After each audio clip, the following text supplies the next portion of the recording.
For 6 weeks, I slept beside a stranger, a ring on her hand, a name on her papers, but no warmth, no closeness, no intimacy. At first, I made excuses. She was tired, adjusting, nervous. But nights bled into weeks, and the silence between us became a wall. When I finally asked her why, she looked me dead in the eye and said, "My body is my choice. You can't demand anything." She was calm, cold, almost rehearsed. That was the moment I understood. This wasn't hesitation, it was strategy. I met her 2 years ago. She was charming in public, delicate in private. She knew how to play vulnerable just enough to make me feel protective. It worked. I fell fast, blind to the way she calculated every gesture. My friends warned me. They said she was after stability, not love. I laughed them off.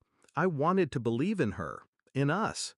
The wedding was perfect, at least for her. Her smile for the photographs, her family basking in the spectacle. Behind closed doors, though, the smiles faded. The warmth vanished.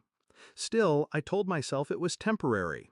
That's what love does. It clings to hope, even when hope is already ashes. But then I found it. The late-night calls she took in the bathroom.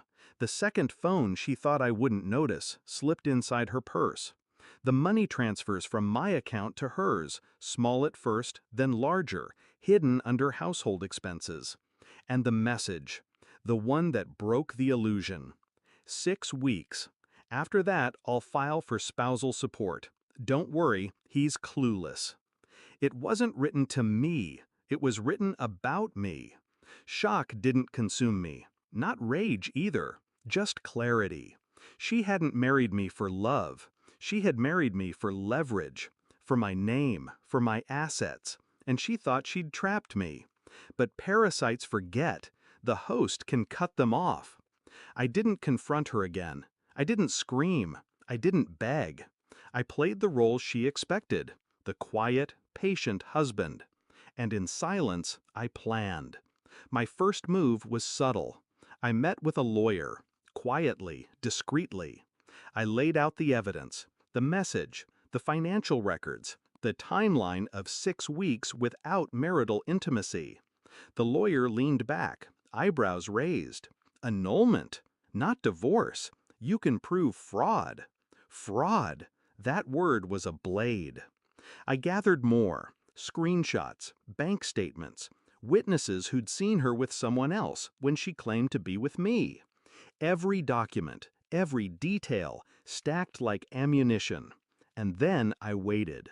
The night before the 7th week, I cooked dinner, lit candles, played her favorite music. She laughed, relaxed, convinced she had me wrapped.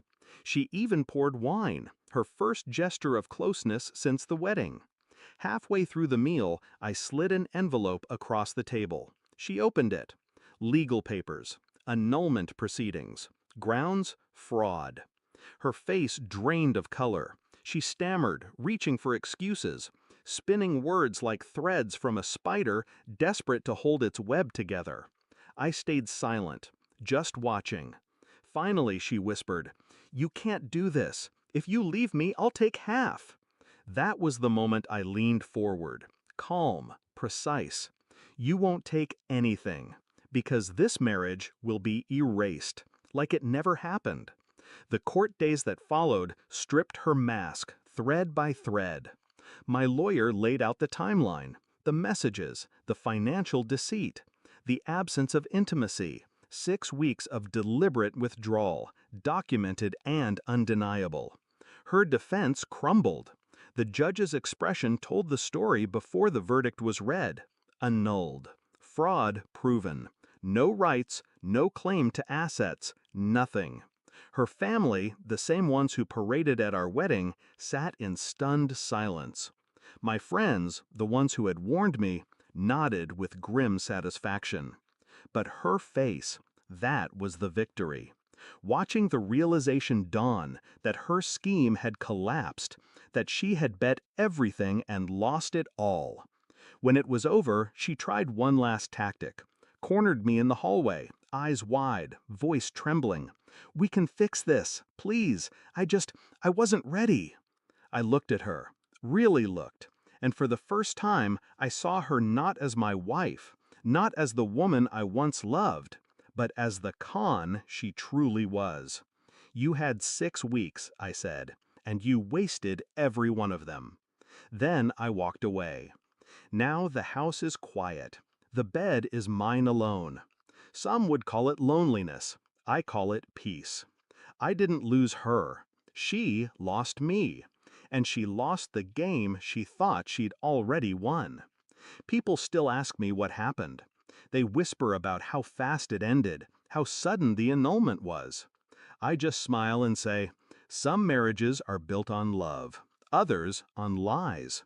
Only one survives. And I sleep soundly, knowing that when she tried to trap me, I cut the wires clean. Because revenge doesn't always roar. Sometimes it signs its name at the bottom of a court order.